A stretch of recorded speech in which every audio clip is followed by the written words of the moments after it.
नमस्कार साथियों, अभी हम लोग उपस्थित हैं एग्ज़ाम टूर चैनल पर।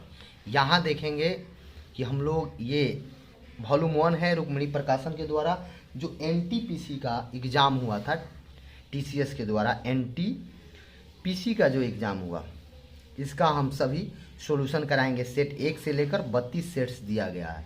इसमें मैं मैथमेटिक्स का और रीजनिंग का सॉल्यूशन कराऊंगा। बाकी यदि जीएस का सॉल्यूशन आपको देखना है तो चंद्रा ट्रिकी जीएस पर आप जाके देख सकते हैं, और मैथमेटिक्स और रीजनिंग का सॉल्यूशन देखना है तो एग्जाम टूर चैनल पर आपका सब मिल जाएगा। चलिए प्रश्न को आगे बढ़ा रहे हैं, यानी सेट नंबर देखेंगे 1। सेट नंबर 1 में क्या है, यानी कि फर्स्ट जो एग्ज़ाम हुआ था फर्स्ट शिफ्ट में आपका रेलवे का एनटीपीसी के द्वारा, तो ये 28/12/2020 को फर्स्ट शिफ्ट एग्जाम हुआ था। उसमें मैथ्स रीजनिंग का प्रश्न देखेंगे। पहला प्रश्न मैथमेटिक्स का है। चलिए प्रश्न देखते हैं। आपको प्रश्न टेलीग्राम ग्रुप में मिल जाएगा, कल से डाल दिया जाएगा। चलिए पहला प्रश्न है, 2 बसें एक मुख्य सड़क पर 185 किलोमीटर की दूरी पर स्थित दो बिंदु के से एक दूसरे की ओर चलना शुरू कर दिया, यानी कि विपरीत दिशा से चलती हैं।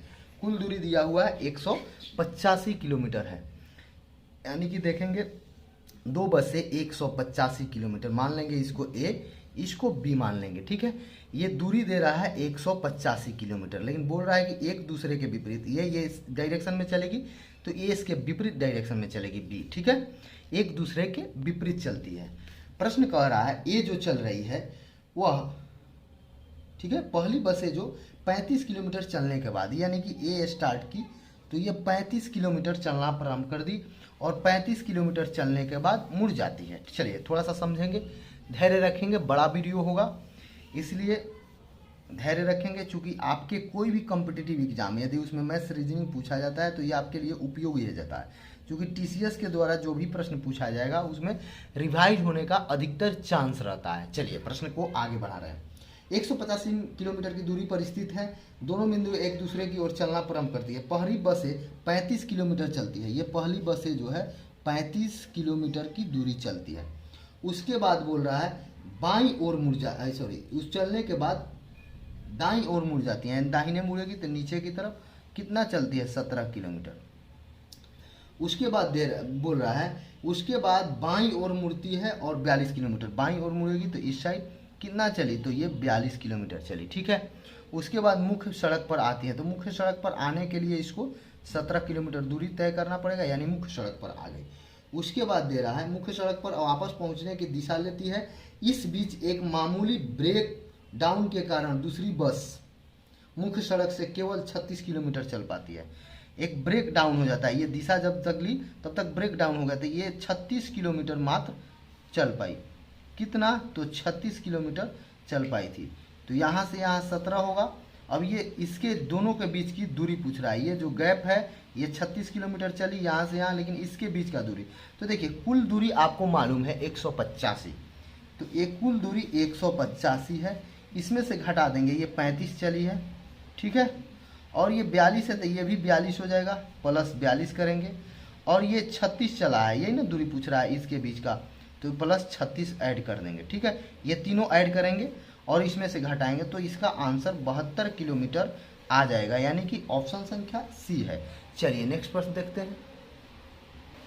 नेक्स्ट प्रश्न आपका 8 नंबर कह रहा है कि 5 अंकों की छोटी से छोटी सबसे संख्या, तो 5 अंकों की छोटी से छोटी संख्या लिखेंगे तो ये 5 अंकों की सबसे छोटी से छोटी संख्या होगा। इसे 7 से विभाजित करने पर शेषफल बचना चाहिए, कितना तो 6।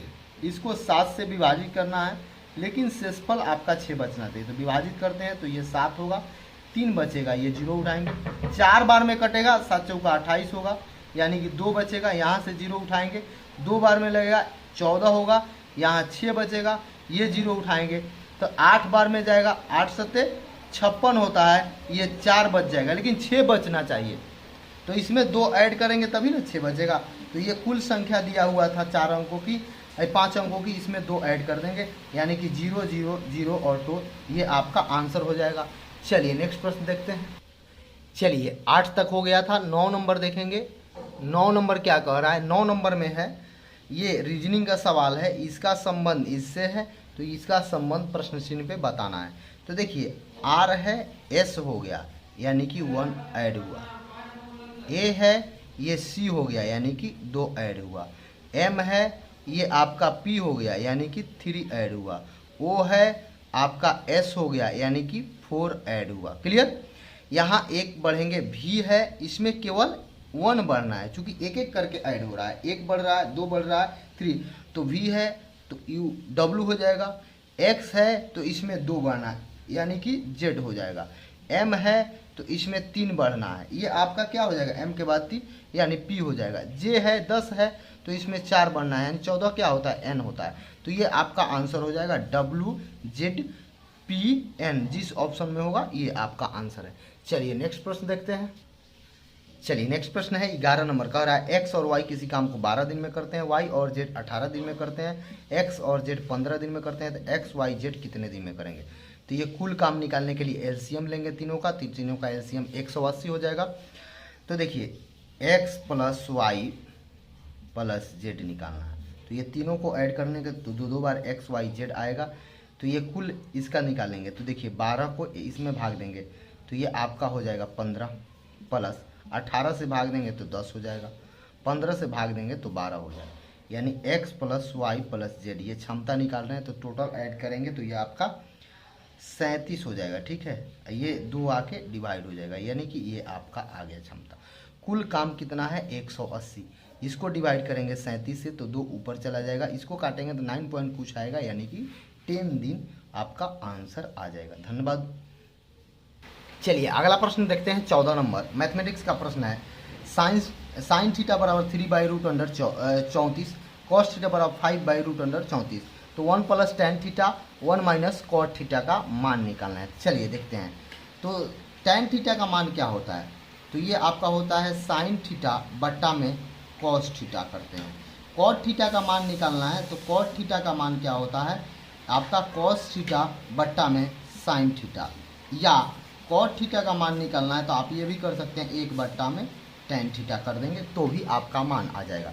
तो चलिए हम tan का मान निकाल रहे हैं डायरेक्ट, तो tan का मान क्या करेंगे, साइन थीटा को लिखेंगे और कॉस थीटा को लिखेंगे। तो साइन थीटा का मान 3/√34 दिया हुआ है, तो ये अब इनका मान लिखना है, नीचे में कॉस का मान लिखना है, तो इसको पलट देंगे डायरेक्ट। ये √34 ऊपर में चला जाएगा और ये आपका 5 नीचे आ जाएगा, ये दोनों कट जाएगा। तो tan का मान कितना होगा, tan का मान आ जाएगा 3/4। और cot का मान निकालना है, तो जो tan का मान आया है वह चेंज हो जाता है क्योंकि 1/tan थीटा बराबर cot थीटा होता है। तो 1 जब ऊपर करेंगे तो 5 ऊपर चला जाएगा और 3 नीचे आ जाएगा। ठीक है, तो आपको निकालना क्या है 1 + tan थीटा, तो tan का मान कितना है आप 3/5, और cot थीटा का मान 1 - cot थीटा, cot थीटा का मान कितना है 5/3। तो इसमें क्या करेंगे 5 और 3 8 हो जाएगा और बट्टा में 5 हो जाएगा। नीचे क्या करेंगे 3 में से ये 5 जाएगा तो माइनस हो जाएगा, -2 होगा और नीचे में ये आपका कितना हो जाएगा 3 हो जाएगा। ठीक है, तो इसमें हम देखते हैं कि क्या क्या हो रहा है। चलिए नेक्स्ट प्रश्न, चलिए देखते हैं। तो यहाँ से ये करेंगे तो ये 3 में से -2 हो जाएगा, लेकिन जब ऊपर जाएगा तो ये चेंज हो जाएगा, यानी कि क्या होगा 3 ऊपर चला जाएगा और 2 नीचे यानी कि माइनस। जैसे एक बार और कहीं कोई दिक्कत है तो कर सकते हैं। ये क्या करेंगे 5 और 3 8 हो जाएगा, 5 बटा ये लिख दिए, इसमें से 3 होगा, ये -5 होगा तो 2 बचेगा। तो इसका मान कितना आएगा 2 बटा में 3, लेकिन ये ऊपर जाएगा तो ये चेंज हो जाएगा, यानी कि भाग में है, गुना में जब जाएगा तो चेंज हो जाएगा। अब यहाँ से ये आपका 4 हो जाएगा, ये 5 हो जाएगा, यानी कि इसका आंसर क्या हो जाएगा माइनस ये 12 बट्टा में 5, जिस ऑप्शन में होगा वो सही होगा। चलिए नेक्स्ट प्रश्न देख, चलिए अगला प्रश्न देखते हैं। अगला प्रश्न है आपका 16 नंबर, ये मैथमेटिक्स का प्रश्न है, परसेंटेज से पूछा गया है। चलिए 16 नंबर प्रश्न कह रहा है एक परीक्षा में उत्तीर्ण करने के लिए पूर्णांक का 50% लाना आवश्यक है। परीक्षा में 2 प्रश्न शामिल है, एक में 200 पूर्णांक 2 प्रश्न पत्र शामिल है, यानी कि एक 200 पूर्णांक का हो रहा है, यानी कि 200 नंबर का, और नेक्स्ट प्रश्न यानी कि दूसरा पेपर 150 नंबर का हो रहा है। इसका 50% लाना अनिवार्य है पास करने के लिए। ठीक है, आगे दे रहा है पूर्णांक वाले, जैसे दे रहा है एक छात्र ने 200 पूर्णांक वाले प्रश्न में 40%, यानी कि 200 पूर्णांक का जो नंबर हुआ उसमें 40% एक छात्र ने लाया। आगे बोल रहा है प्रश्न लाया परीक्षा में उत्तीर्ण होने के लिए 150 पूर्णांक वाले दूसरे पेपर में न्यूनतम उसे कितना लाना है, इसमें कितना लाना पड़ेगा उसको ये पूछा जा रहा है। ठीक है, प्रश्न आपसे पूछा जा रहा है। तो कुल अंक कितना हो जाएगा, कुल अंक आपका 350 नंबर का हो जाएगा। इसमें आपका 50% लाना अनिवार्य है, यानी कि ये आपका हो जाएगा, ये 2 शून्य से 2 शून्य कट जाएगा, 5 से करेंगे तो 25 होगा, यानी कि 5 होगा, कैरी 2, 175 अंक लाना अनिवार्य है।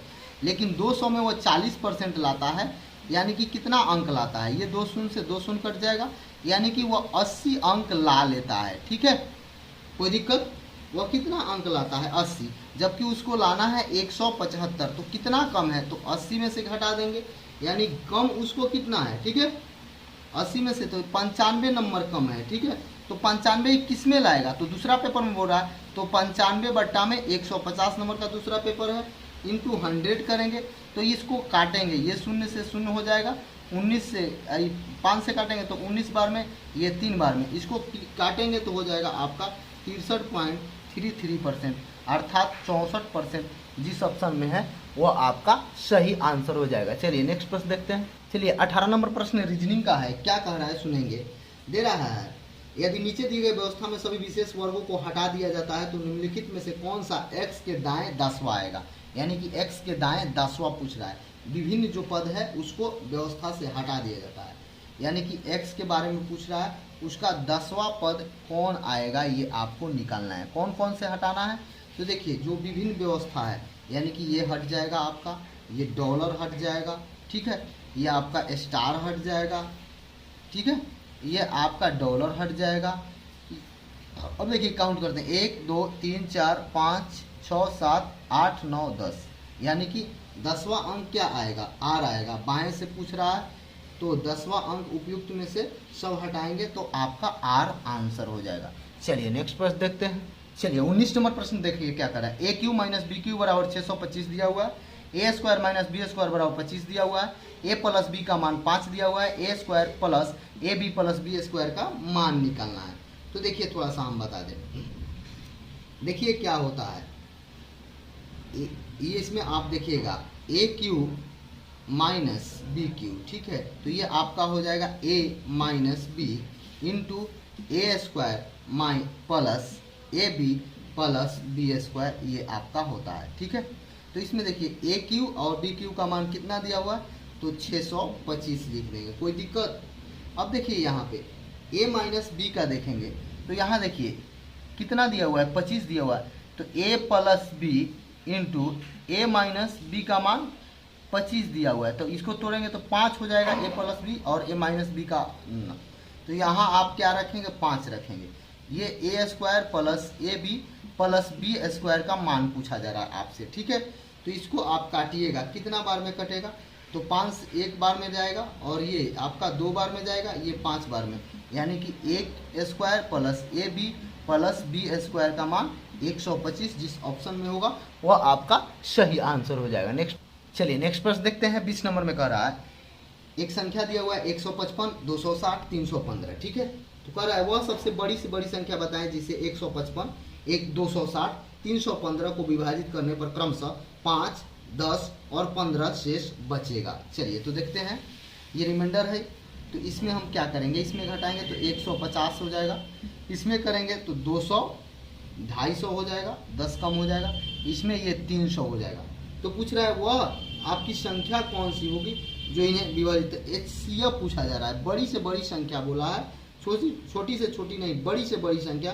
तो इसमें हम निकालेंगे 150 और 260 250 और 300 का HCF, तो ये सबसे बड़ी से बड़ी संख्या देखना है, तो HCF क्या हो जाएगा, 50 हो जाएगा, तो आंसर आपका 50 आ जाएगा, जिस अभी संख्या आपका 50 आएगा। चलिए नेक्स्ट प्रश्न, प्रश्न संख्या 21 में कह रहा है एक क्लब में महिला एवं पुरुष की संख्या, यानी कि M4 महिला और P4 पुरुष, महिला और पुरुष की, एक क्लब में महिलाओं की संख्या पुरुष की संख्या का अनुपात यानी कि 3:2 है। यदि 500 महिलाएं क्लब में शामिल हुई और अनुपात 500 महिला शामिल हुई, यानी कि 500 कौन शामिल हुई, महिला, और उसका अनुपात हो जाता है 5:2, ठीक है, तो आप बताएं अब महिला सदस्य की संख्या क्या होगी। 300 महिला शामिल हुई है, 500 नहीं 300 महिला शामिल हुई है। और अब पूछा जा रहा है कि अब उनका अनुपात क्या होगा। तो देखिए ये पहले का अनुपात है, क्योंकि पुरुष नहीं बढ़ा है, पुरुष उसी तरह है, तो इसमें अनुपात में भी चेंज नहीं होगा। यदि चेंज हुआ रहता तब इस प्रश्न को हम हल करते बराबर करके, लेकिन महिला में चेंज हुआ है कितना, तो 200, 2 का, तो अनुपात में 2 का, लेकिन आपके मान में कितना 300 महिला है, तो एक अनुपात का मान कितना हो जाएगा 150, यानी कि 150। तो आपका पूछ रहा है अब महिला, तो वर्तमान में यानी कि 5 है, तो 5 को करना है तो 150 से गुना कर देंगे, तो 15 बचे 75, यानी कि 750 आंसर आ जाएगा। चलिए नेक्स्ट प्रश्न देखते हैं। चलिए अब आगे बढ़ते हैं। 22 नंबर प्रश्न क्या कह रहा है इसको देखेंगे। 22 नंबर प्रश्न कह रहा है दो संख्याओं का योग 60 है, यानी दो संख्या, पहली संख्या प्लस दूसरी संख्या का योग 60 दिया हुआ है, ठीक है। उसके बाद बोल रहा है आपका 22 नंबर में उनका लौसो और मौसो क्रमशः 12, यानी कि मौसो 12 है और लौसो 72 है, तो दोनों संख्या का व्युत्क्रम, तो ए और बी का योग क्या होता है, पहली संख्या इंटू दूसरी संख्या, तो ये क्या हो जाएगा, दो संख्याओं का योग इतना है, ठीक है। तो हम योग लिख दिए 60 है और लौसो और मौसो दिया हुआ है, तो आपसे पूछ रहा है कि उनके व्युत्क्रम का योग क्या हो जाएगा, यानी कि पहली संख्या इंटू दूसरी संख्या बराबर क्या होता है, लौसो इंटू मौसो, ठीक है। तो योग हमको मालूम है लेकिन ये नहीं मालूम है, तो पहली संख्या दूसरी संख्या यानी कि 72 इंटू 12 हो जाएगा। अब आपका दोनों संख्याओं का योग दिया हुआ है, इनके व्युत्क्रम का देना है, तो a बटा में हो जाएगा b, ये इनका ही व्युत्क्रम हो जाएगा। तो अब यहाँ से देंगे तो क्या हो जाएगा a प्लस b, ये आपका हो जाएगा a इंटू बी। कोई दिक्कत यहाँ तक में?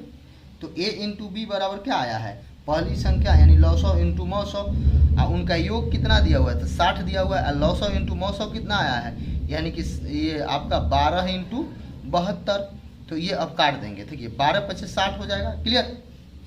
तो यानी कि आंसर हो जाएगा 5 बट्टा में 72। कैसे आया एक बार और समझिए, जैसे एलसीएम 72 दिया हुआ था, एचसीएफ 12 दिया हुआ था, ए और बी का योग 60 है, बोल रहा है पहली संख्या इंटू दूसरी संख्या बराबर एलसीएम और एचसीएफ होता है, तो पहली संख्या 72 यानी कि एलसीएम 72 है, एचसीएफ 12 है, तो ये पहली संख्या दूसरी संख्या आ गया। और व्युत्क्रम पूछ रहा है तो 1 बटा ए 1 बटा बी, पहली संख्या दूसरी संख्या, इसका एलसीएम लेंगे तो ए और बी हो जाएगा, योग ऊपर में, तो योग तो दिया हुआ है 60, तो योग के जगह पर 60 लिख दिए, ये पहली संख्या दूसरी संख्या, ये आंसर हो जाएगा। चलिए आगे देखते हैं। चलिए ये रीजनिंग का प्रश्न देखेंगे, खाली स्थान को फुलफिल करना है। चलिए देखते हैं। तो यहाँ क्या करेंगे थोड़ा सा ध्यान रखेंगे, जैसे देखिए डबल बी के बाद ए आ जा रहा है, तो यहाँ भी डबल बी हो जाएगा, उसके बाद ए आ जाएगा, ठीक है। तो इस तरीक़ा से हम थोड़ा सा पकड़ लिए, तो देखिए A B B A double C, ठीक है, ए डबल बी हो रहा है, ए डबल सी हो रहा है, यानी कि यहाँ तो बी हो गया, ए डबल ए सी होगा, फिर देखेंगे ए डबल बी होगा, यानी कि आपका क्या हो जाएगा, ए हो जाएगा, सी हो जाएगा, बी हो जाएगा, सी हो जाएगा और बी, ये आपका आंसर। कैसे पैटर्न चल रहा था, ए डबल बी, फिर ए डबल सी, फिर ए डबल बी, फिर ए डबल सी चल रहा था। धन्यवाद, आगे बढ़ते हैं। चलिए इनका मान निकालने के लिए दे रहा है कि ये मान निकाले, √54 है, तो ये वो आप कर सकते हैं डायरेक्ट, ये आपका हो जाएगा √54 इंटू 125, ठीक है, कोई दिक्कत। और इसी में आपका दोनों सेम ही है, यहाँ कर देंगे 24 इंटू 45, तो 9 से कटे, 9 × 5 = 45, 9 × 6 = 54, ठीक बा, 6 × 4 = 24, ये 4 बार में कट गया, कोई समस्या कोई दिक्कत। ये 5 से काटेंगे तो 25 बार में कट गया, यानी कि क्या होगा 5 ये बाहर निकलेगा, रूट के अंदर है, ये 4 है तो 2 निकलेगा, ये आपका आंसर हो जाएगा। यदि पूर्णांक में पॉइंट में दिया है तो आप लिख लेंगे, ये 2.5 का आंसर हो जाएगा। चलिए आगे बढ़ते हैं। चलिए आपका देखेंगे अगला प्रश्न जो है 26 नंबर प्रश्न दे रहा है, और 26 नंबर में क्या कह रहा है इसको थोड़ा सा धैर्य से देखिए। एक वस्तु का लागत मूल्य अंकित मूल्य का 75% है, यदि 15% की छूट दी जाए तो लाभ या हानि क्या होगा। चलिए देखते हैं। अंकित मूल्य का 75% है, अंकित मूल्य जो है उसका 75% है, ठीक है। तो इसको बनाते हैं, प्रश्न क्या कह रहा है। चलिए प्रश्न आप लोगों को मिल जाएगा। तो मान लेते हैं कि अंकित मूल्य यानी कि मार्केट प्राइस या अंकित मूल्य ये आपका 100 हो गया, तो लागत जो मूल्य होगा वो कितना होगा, इसका 75% यानी कि 75 होगा, तो छूट बोल रहा है, यानी कि छूट जो बोला है 100 का 15%, ठीक है, तो यानी कि 15 हो जाएगा। कोई दिक्कत यहाँ तक में? अब पूछा जाए कि विक्रय मूल्य क्या है, तो विक्रय मूल्य क्या होगा 100 माइनस 15 यानी कि 85 यानी कि 85 रुपया हो जाएगा। अब पूछा जाए कि लाभ क्या हुआ, तो लाभ बराबर क्या होता है विक्रय मूल्य माइनस क्रय मूल्य या लागत मूल्य। तो विक्रय मूल्य कितना है 85, लागत मूल्य कितना है 75, यानी कि लाभ परसेंट निकालना है तो क्या करेंगे 10 बट्टा में 75 लागत मूल्य पर निकलता है इंटू 100, यानी कि 40 बट्टा में 3 यानी कि 13.33 आपका हो जाएगा।